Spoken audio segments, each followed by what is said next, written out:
O Jornal da Globo começa agora com os assuntos que foram notícia nesta segunda-feira. Impasse no Porto do Rio. Os estivadores se negam a desembarcar do navio Maringá uma carga de produtos tóxicos. A empresa Furnas anuncia que vai recorrer na justiça contra a liminar que determinou o fechamento da usina de Angra 1. As bolsas de valores de todo o mundo vivem um dia de tensão, mas Nova York fecha em alta e recupera metade do que perdeu na semana passada. Enterrado em Honolulu, no Havaí, o corpo do ex-ditador filipino Ferdinand Marcos. Nos Estados Unidos, o furacão Jerry destrói e mata na passagem pelo Texas. E no Brasil, os combustíveis já estão mais caros. O aumento médio foi de 20,1%. Veja agora como ficaram os novos preços sem o IVV, o Imposto de Vendas a Varejo. O litro da gasolina passou a custar 2 cruzados novos e 43 centavos. O álcool custa agora 1 cruzado novo e 82 centavos o litro. O litro do óleo diesel passou para 1 cruzado novo e 12 centavos. E o botijão de 13 quilos de gás de cozinha custa agora 12 cruzados novos e 21 centavos. O Ibope antecipou hoje ao Jornal Nacional o resultado de mais uma pesquisa sobre a eleição presidencial. Os resultados são da pesquisa estimulada. Se a eleição fosse hoje, os resultados seriam esses. Se a eleição fosse hoje, Ronaldo Caiado, do PSD, Aureliano Chaves, do PFL e Roberto Freire, do PCB, chegariam praticamente juntos com 1% cada. Ulisses Guimarães, do PMDB, teria 3%. Mário Covas, do PSDB, ficaria em 6º lugar com 6%. Afife Domingos, do PL, e Paulo Maluf, do PDS, chegariam juntos na disputa pelo 4º lugar, com 7% cada. Luiz Inácio Lula da Silva, do PT, seria o 3º, com 11%. Leonel Brizola, do PDT, ficaria em 2º, com 16%. E Fernando Collor de Mello, do PRN, seria o 1º, com 31% pelos números do Ibope. O Ibope ouviu 3.650 eleitores em todo o país, de quinta-feira passada até hoje de manhã. O número de indecisos está em 11%. O candidato do PMDB cai na pesquisa do Ibope e recebe uma carta do ministro da Previdência que revela contradições do partido. Os números do Ibope mostram que depois de muitas semanas estagnado com 4 pontos, o candidato do PMDB caiu para 3 pontos. Não por mera coincidência, no mesmo dia em que esses números são conhecidos, conhece-se também a carta do ministro Jader Barbário, do PMDB, para o deputado Ulisses Guimarães, comunicando que não vai subir os palanques do partido na campanha eleitoral. É que o candidato a vice, o ex-governador Valdir Pires, havia dito que não subiria os palanques do PMDB com ministros do governo Sarney. Pois hoje veio a resposta. Um ministro do governo Sarney diz que não sobe os palanques do PMDB com um ex-ministro do governo Sarney. O ministro Jader Barbário lembra na carta que o ex-governador Valdir Pires elegeu-se governador da Bahia graças ao plano cruzado do governo Sarney, do qual foi ministro da Previdência. O PMDB, durante muito tempo, foi uma frente de oposição. Depois, tornou-se partido no governo. E, por muito tempo, conseguiu dar resposta à pergunta do príncipe Hamlet. Conseguiu ser e não ser governo ao mesmo tempo. Só que se a gente comparar o tamanho da estrutura nacional do PMDB com o tamanho dos números do candidato do PMDB no Ibope, a gente vai concluir que o eleitorado não entendeu a solução do PMDB. O Tribunal Superior Eleitoral começa amanhã a analisar os gastos dos candidatos na campanha. Quem gastar mais do que o permitido pela lei pode até perder o direito de disputar a eleição. O Corregedor-Geral Eleitoral, ministro Bueno de Souza, entende que o abuso do poder econômico pelos partidos políticos nas eleições interfere na livre manifestação do voto. Por isso, o TSE está tão preocupado com os gastos dos candidatos. No início desta campanha, todos os partidos apresentaram uma estimativa de quanto vão gastar com propaganda, comícios, outdoors, enfim, tudo que se relaciona com a campanha. E é em cima destes números que o TSE vai poder comprovar se os partidos gastaram mesmo demais. Na sessão de amanhã, o ministro Bueno de Souza vai propor a formação de uma comissão de auditores para apurar as duas denúncias que já estão formalizadas aqui no TSE. Uma contra o PRN do candidato Fernando Collor de Mello e outra contra o PT do candidato Luiz Inácio Lula da Silva. Onde quer, portanto, que tenhamos denúncias sérias de despesas excessivas, dirigidas a cercear ou a induzir, além de limites aceitáveis, a liberdade de voto, temos uma denúncia séria sobre abuso de poder econômico. Depois de formada a comissão, o resultado das investigações deverá sair em 10 ou 15 dias, mas qualquer decisão só será tomada em julgamento. A indústria bate o recorde de crescimento nos últimos 10 anos. Em Minas, uma convenção de supermercados mostra as novidades que vão resolver o problema das filas nos caixas. Aguarde só um instante.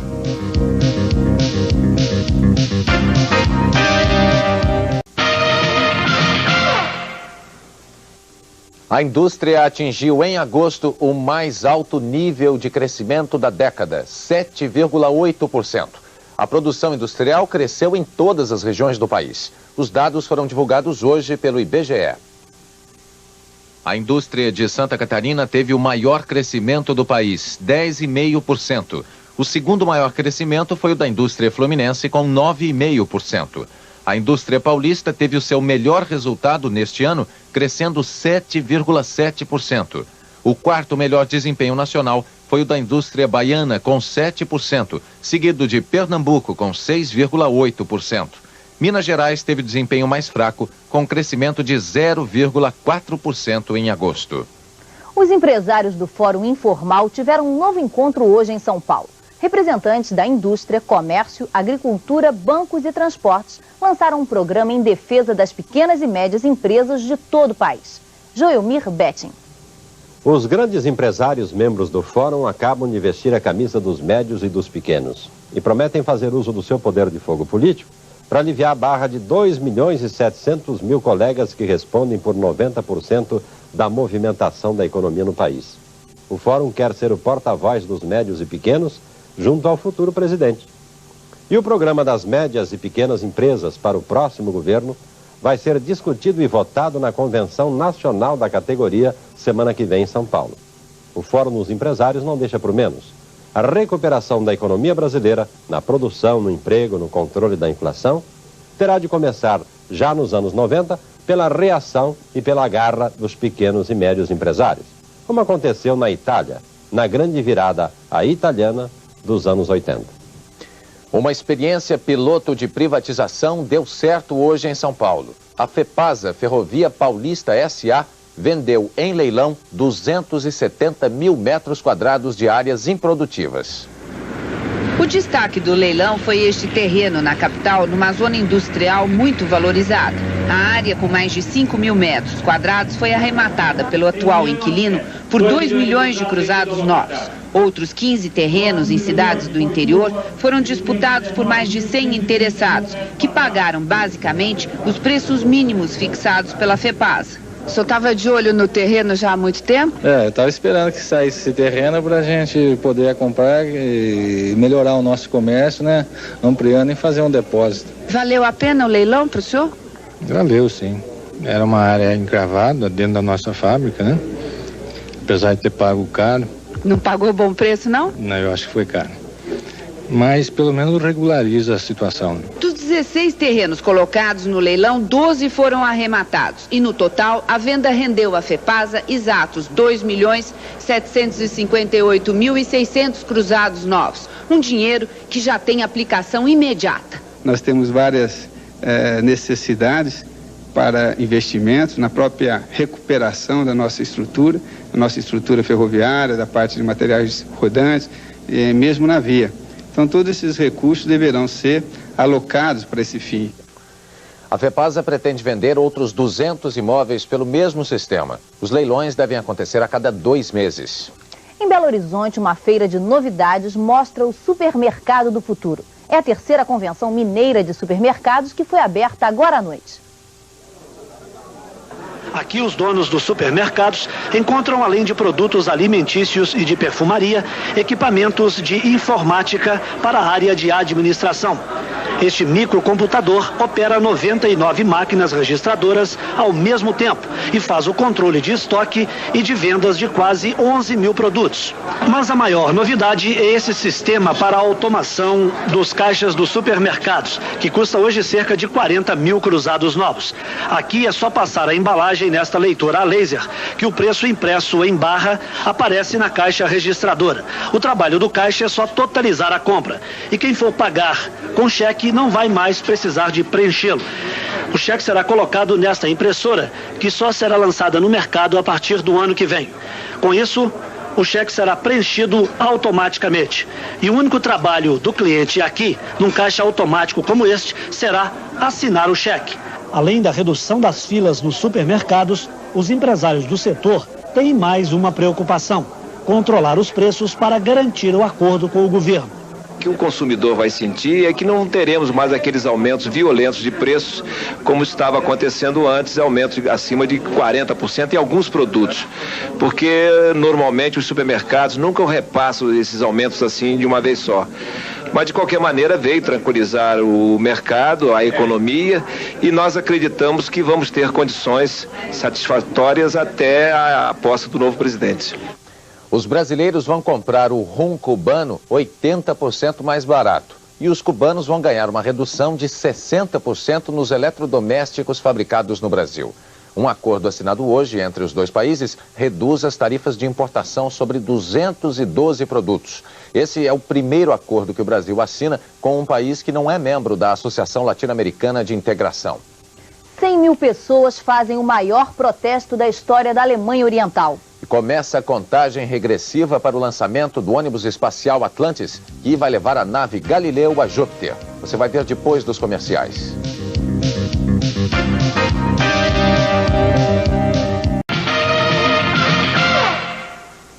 Mais de 100 mil pessoas fazem em Leipzig o maior protesto da história da Alemanha Oriental. Dirigentes regionais do Partido Comunista pedem reformas e a demissão de toda a direção conservadora do partido. E mais 1.400 alemães orientais conseguem permissão para viajar para o Ocidente. Eles estão refugiados na Embaixada Alemã Ocidental na Polônia e hoje começaram a receber documentos para emigrar.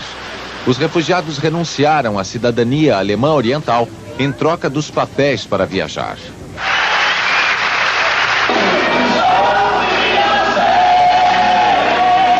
Em Berlim Oriental, ontem, 4 mil jovens se reuniram para exigir reformas democráticas. A manifestação terminou em ritmo de rock, com todo mundo cantando "Dê uma chance à paz", de John Lennon.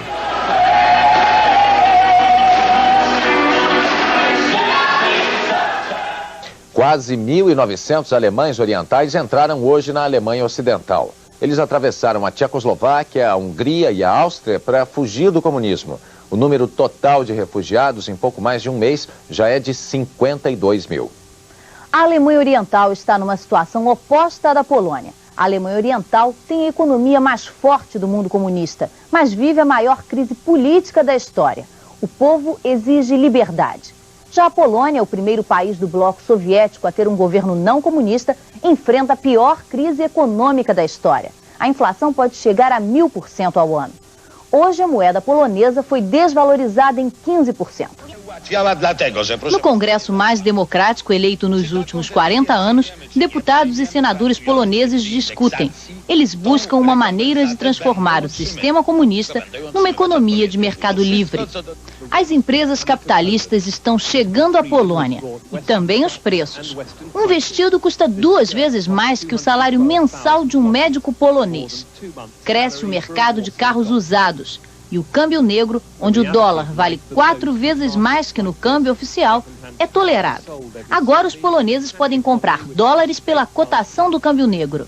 A dúvida é se o governo do Sindicato Solidariedade vai vencer a crise, acabando com os subsídios e privatizando a economia polonesa. Os líderes negros acusam o presidente da África do Sul de reformar para não mudar o essencial, que é o regime racista. Desde que assumiu há 2 meses, Frederic de Klerk permitiu protestos de rua pacíficos e propôs um diálogo ao Congresso Nacional Africano, que é o maior partido antirracista. 8 líderes negros foram soltos no fim de semana e saíram da prisão depois de anos prometendo continuar a luta. Eles duvidam das intenções de de Klerk. O presidente afirma estar disposto a negociar o fim do apartheid para acabar com a violência racial na África do Sul.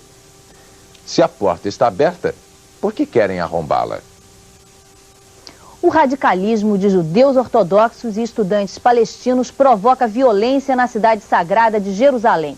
Os judeus ultranacionalistas queriam construir um templo no setor árabe de Jerusalém, ocupado por Israel. A polícia impediu o início da obra, mas também atacou os manifestantes palestinos com bombas de gás lacrimogênio e tiros com balas de borracha. Os manifestantes responderam com pedradas. Mais de 50 estudantes foram presos e 17 ficaram feridos. As tempestades de gelo, os vulcões e as luas de Júpiter vão deixar de ser um enigma para os homens. Amanhã será lançado o ônibus espacial Atlantis com a nave Galileu em direção ao maior planeta do Sistema Solar. Ativistas antinucleares tentaram impedir o lançamento, preocupados com um acidente nuclear na carga de plutônio da nave, mas a NASA ganhou a causa na justiça. A tripulação do Atlantis chegou hoje à base de lançamento da nave. Eles voltaram à Flórida depois do fim de semana em Houston, onde participaram dos últimos treinamentos do programa. 2 mulheres fazem parte da equipe do ônibus espacial. Os astronautas negaram que exista risco de acidente nuclear. A carga de plutônio é indispensável para que Galileu consiga chegar a Júpiter.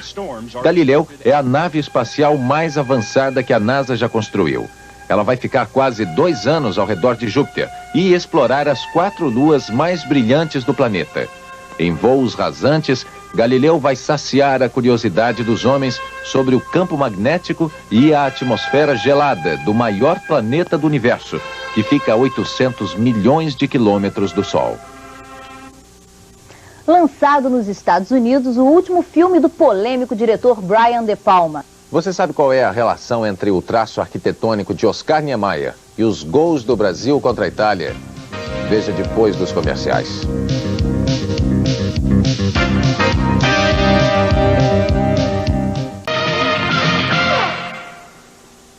Em São Paulo, um concurso põe à prova o talento de 12 chefes de cozinha, 5 brasileiros e 7 estrangeiros. Eles tiveram que provar esta noite com que temperos e ingredientes se consegue a melhor receita à base de queijos.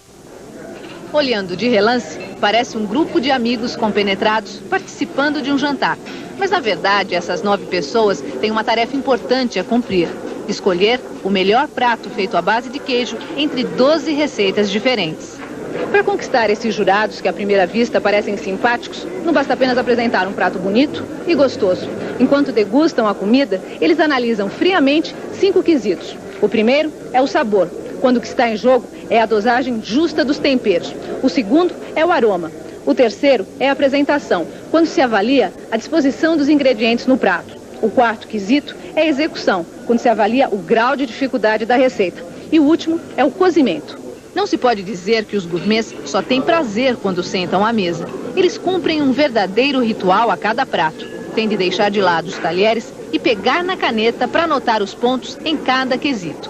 Como é que não mistura o gosto de uma comida com o gosto da outra? Qual que é o segredo? Você diz entre um prato e outro que nós estamos comendo? Bom, há uma pausinha, um gole d'água, um copo de vinho, um golinho de vinho, um pedacinho de pão. Entre degustar e comer, a diferença é só prestar atenção. E a gente julga aqui do mesmo jeito que você come em casa. Você olha o prato, sente o aroma, come, e se lhe der satisfação, está muito bom. Nas cozinhas montadas para o concurso, os chefes de 12 restaurantes de comida francesa do eixo Rio-São Paulo não param um minuto e capricham até na hora de batizar os pratos. Como é que chama o prato que o senhor fez? É délice de fromager. Fondant de poisson, fondant de fromage au poisson cru mariné. Diabrura. Diabrura? Diabrura.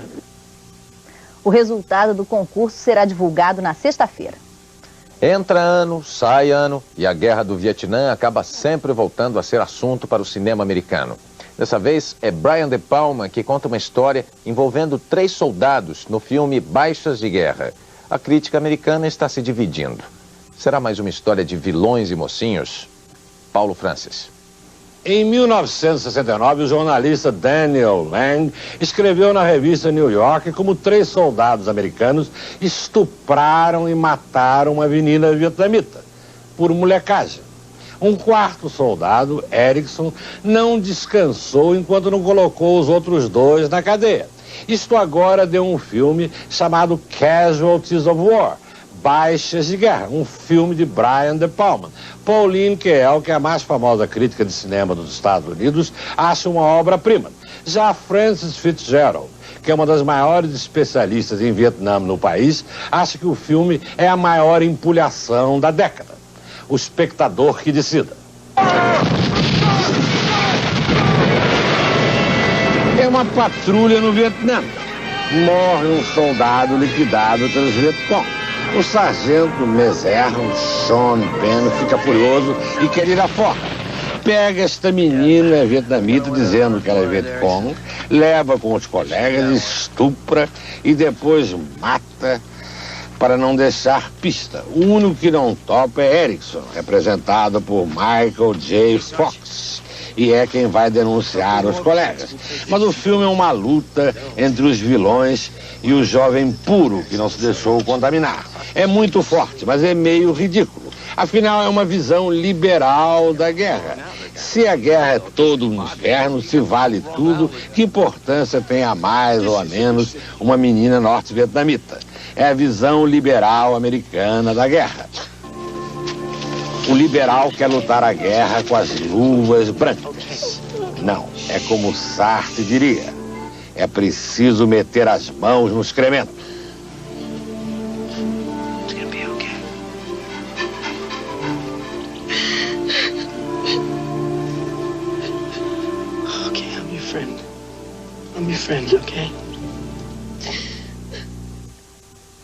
Qual é a relação entre a arquitetura de Oscar Niemeyer e o futebol brasileiro? Juca Kfouri tem a resposta. Oscar Niemeyer certa vez escreveu que não tem atração pela linha reta, que gosta mesmo é da curva livre e sensual que encontra nas montanhas, no curso sinuoso dos rios, nas nuvens do céu e no corpo da mulher amada. Bem que Niemeyer poderia ter acrescentado a curva da bola brasileira. Uma curva que tem feito capotar os patrícios de Leonardo da Vinci. Começou com a curva de Gerson, na decisão da Copa de 70 no México, quando o goleiro italiano Albertosi viu perplexo o gol do desempate brasileiro. Continuou 8 anos depois na Copa da Argentina, com o famoso gol de Nelinho Inzoff, que empatou aquela disputa pelo 3º lugar. Uma curva tão venenosa que em 82 na Espanha vitimou outra vez o mesmo goleiro Zoff. Aquele golaço de Falcão que nos manteria na Copa não fosse o verdugo Paolo Rossi, com seus gols sem curva e sem graça. Pois sábado passado apareceu em Bolonha um novo discípulo de Oscar Niemeyer. A sorte do estupendo goleiro Zenga é que ele tem 8 meses para descobrir uma reza que o proteja contra curvas tão traiçoeiras. A curva de André Cruz. Credo. Esse gol devolveu a confiança ao zagueiro André Cruz. É que esse ano ele não jogou por nenhum clube, só pela seleção. O passe do André era da Ponte Preta. Ele foi vendido para o Como da Itália, mas não houve tempo para inscrição no campeonato italiano. O Vasco e o Flamengo, então, entraram no páreo pelo empréstimo do jogador. Houve muita confusão e o Flamengo anunciou a contratação do André Cruz. Mas até agora ele não pôde jogar pelo novo clube dele. De qualquer forma, o gol de sábado parece ter definido para onde o André vai no ano que vem. Pelo menos é o que ele diz. Valeu como um carimbo no meu passaporte para a Itália. Uma boa noite para vocês e até amanhã. Uma boa noite para você. ZYB 850, Rede Globo, São Paulo. Amanhã, 7 horas. Bom dia, Brasil.